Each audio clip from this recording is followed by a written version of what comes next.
School की madam के अलावा और किस किस से सच्ची मोहब्बत हुई? अच्छा बड़ी साहब ਤੁਹਾਡੀਆਂ ਗੱਲਾਂ ਤੋਂ ਲੱਗ ਰਿਹਾ ਮੈਨੂੰ ਹੋਈ ਹੈ ਕਿ ਨਹੀਂ ਹੋਈ, ਤੁਹਾਨੂੰ ਕਾਫੀ ਸਾਰੀਆਂ ਹੋਈਆਂ ਨੇ। नहीं उन गाल ना बदलो। बटी साहब मैं भी अगर कोई बंदा अच्छा लग रहा हो मैं एक्सप्रेस नहीं कर सका ज़िंदगी में कभी। होता है आपको कुछ लोग अच्छे लग रहे होते हैं लेकिन पता नहीं कोई ऐसी थोड़ी सी अना बीच में आ जाती है, जट शराफत आ जाती है कि नहीं मैं मुझे क्या ज़रूरत पड़ी है मैं उस तरह, तो उसी में हमने सारी ज़िंदगी मार खाई है, सच्ची बात। वरना कई दफ़ा ऐसा होता है कि बंदा मतलब कहता है यार इसी के साथ शादी करनी, ऐसा हुआ है कई दफ़ा, लेकिन वो बात नहीं हुई मेरी। और इसमें खूबसूरती जो है वो किसको अच्छी नहीं लगती। वाले साहब सारी ज़िंदगी एक जुमला कहते रहे हैं, बेटा if money is lost nothing is lost, if health is lost something is lost, but if character is lost everything is lost. Allah ताला इज़्ज़त शर्म रखे, कोशिश की है कि स्टे अवे फ्रॉम। आपने जो अपने गाने थे उसमें बहुत से करैक्टर्स इंट्रोड्यूस करवाए, प्रीतो, मजाजन, बिलो, तो जो अपनी बेगम है उनको भी कभी प्यार से किसी मूड में कोई नाम देते हैं? बेगम को हर बंदा कोई ना कोई नाम देता है, लेकिन कई लोगों ने फ़ोन के ऊपर लिखा होता है वो नाम कि उसका फ़ोन आता है सारा, कई लोगों ने दिल पे लिखा होता है। भट्टी साहब आपने दिल पे लिखा हुआ है और वो मैं बता नहीं सकता। आप मुझे बताएंगे आप भाभी को क्या कहते हैं? नहीं, ये तो आपने सियासी सा बयान दिया है ना। ये तो आपने प्योरली आपने कहा बेगम ने ये प्रोग्राम देखना है तो इसलिए मैंने अब वो वाला नाम तो नहीं ना कह रहा है ना। नहीं वो देखें वो कुछ चीज़ें बहुत पर्सनल होती हैं तो वो बंदा कहते हो यार अजीब सा लगता है। बेगम के लिए भी कोई गाना बनाया तो नहीं है, लेकिन अभी आपने आइडिया दिया है तो बनाया जा सकता है। आपने कहा है तो फिर मैं सोचूंगा इस पर, लेकिन वो भी फिर एक रन मुरीदी की अपनी ही मिसाल होगी। लेकिन इसमें भी अजमत है। अच्छा हाँ, रन मुरीदी में आप कहना चाहते हैं कि अजमत अजमत है। मैं आपकी सेहत से ही अंदाज़ा लगा रहा था कि माशाल्लाह आप बड़ा ज़बरदस्त, तो आप उनके मुरीद हैं। माशाल्लाह माशाल्लाह बहुत अच्छा, बहुत बड़ा खानवादा है जिनके आप मुरीद हैं। कभी आप मार नहीं खाएंगे। ये गद्दी वो है वो है जो सदा चलती रहती वाह वाह, मतलब मैं क्या कहूँ नाज़रीन, मैं मुतासिर हो गया हूँ इनसे। आप इस तरह करें कि जो आपकी वेडिंग एनिवर्सरी हो उस पे भाभी को गाना डोनेट करें और डेडिकेट करें। अच्छा आपने बड़ा अच्छा कहा कि ये डोनेट करें। मुझे याद है जब हम शुरू में हमने सहारा की कैंपेन शुरू की तो हमारा एक मैनेजर आके कहने लगे सर डोनेशन मंगन की इन्नी आदत पै गई है कि घर जाके बेगम नूं मैं क्या बेगम बड़ी भुख लगी है 2 रोटियां तो डोनेट कर। लोग इसको ये जो चैरिटी के काम में आते हैं, वेलफेयर के काम में आते हैं, इसमें बाकायदा इन्वेस्ट करते हैं और फिर उसको सियासत में आके कैश करवाते हैं। दूसरा तबका वो है कि जो इसी में ही आगे बढ़ता चला जाता है और एक लेवल पे ईदी बन जाता है। आपने पहला रास्ता क्यों चुना?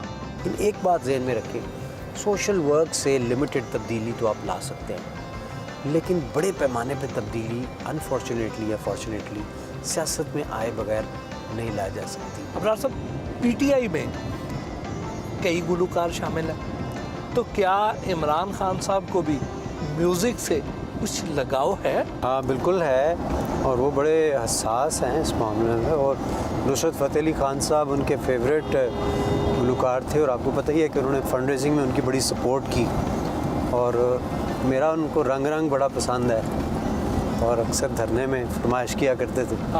फिर मैं वो सुनाता था, साथ तकरीर भी चलती थी, साथ म्यूज़िक भी चलता था।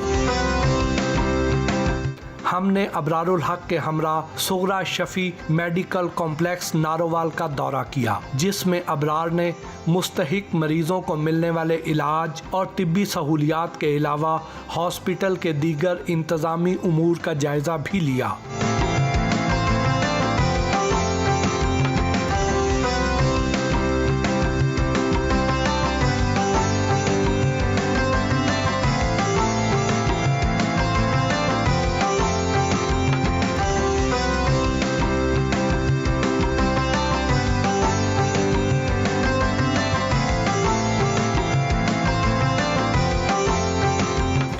हुआ कि आप हॉस्पिटल के विज़िट पे आए हो हाँ जी जी।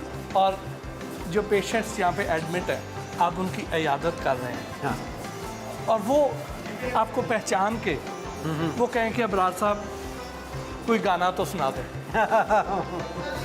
अस्सलाम वालेकुम, क्या हाल है? मैं यहाँ पे कभी कभी आता हूँ जी। तो वो बाबा जी होते हैं लेटे हुए, तो मैं उनके ना घुटने दबाना शुरू कर देता हूँ। हाँ। मुझे अपने वालिद साहब याद आ जाते। तो एक दफ़ा मैं दबाने लग गया उनकी पाँव, वो लेटे रहे, वो बड़े मज़े से दबाते रहे। वो उठे और उठ के फिर उन्होंने मुझे गौर से देखा, तो फिर उनको बताया, मेरे साथ जो दोस्त थे उन्होंने, बाबा जी बड़े खुश हुए। फिर उनके साथ बातचीत, तो मैंने उनको हल्का फुल्का सा फिर रंग सुना के, तो वो सारे पेशेंट्स जो थे पूरे वार्ड के, उनके चेहरे पे एक स्माइल थी और फिर बड़ी दुआएं मिलती है। मतलब सच पूछें तो बाय गॉड इतनी खुशी होती है, इस खुशी का कोई मैच नहीं है। यानी वो जब लोग आगे झूम रहे होते हैं कॉन्सर्ट देख के, उसका भी एक अपना नशा सा है, लेकिन इसकी सेटिस्फेक्शन है।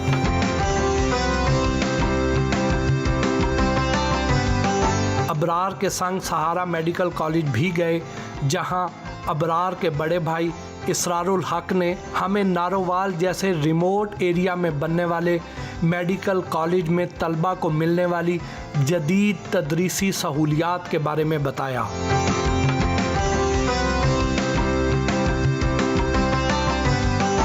ये मेडिकल कॉलेज बनाने का ख्याल किस वजह से आया? मेडिकल कॉलेज बेसिकली तो ये था कि हॉस्पिटल को अगले स्टेप पे लेके जाने के लिए बनाया जाए, ताकि यहाँ पे प्रोफेसर लेवल की फैसिलिटीज़ भी नॉरवाल जैसे एरिया में दी जा सके। और कोई भी कॉलेज उस वक्त तक, कोई भी हॉस्पिटल उस वक्त तक ग्रो नहीं करता जब तक वो टीचिंग हॉस्पिटल नहीं बन जाता।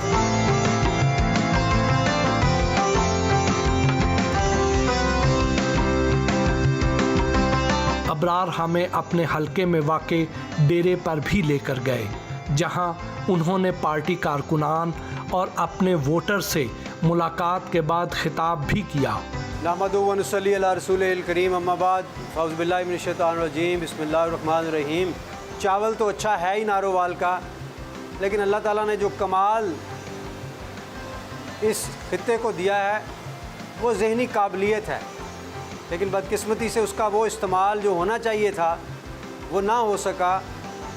और उसकी वजह बिलखसूस नारोवाल की साबका लीडरशिप और बिलअमूम पूरे पाकिस्तान की लीडरशिप, जिन्होंने तालीम की अदम तवज्जो की वजह से वो जेम्स जो पैदा होने थे वो रोक दिए, जब तक ये सुगरा शफी अस्पताल नहीं बना था। जैसे ही ये बना है अल्लाह के फजल करम से, और फिर मेडिकल कॉलेज बना है, तो फिर वो रोता हुआ मियाँ नवाज शरीफ के जाके कदमों में गिर गया कि मेरी सियासत मुक चली जे, खुदा दा वास्ता जे मेरा कुछ कर लो। इतना बड़ा स्टार हो, इतना बड़ा गुलकार हो, और ऊपर से इतना स्मार्ट, हैंडसम और ख़ूबसूरत भी हो, तो ख़वातीन फैंस तो बहुत ज़्यादा होंगी। कहते रहो, फिर से कहो, अच्छा लगता मेरे मुंह से या ख़वातीन के मुंह से? कोई खातून करती तो यकीनन ज़्यादा अच्छा लगता।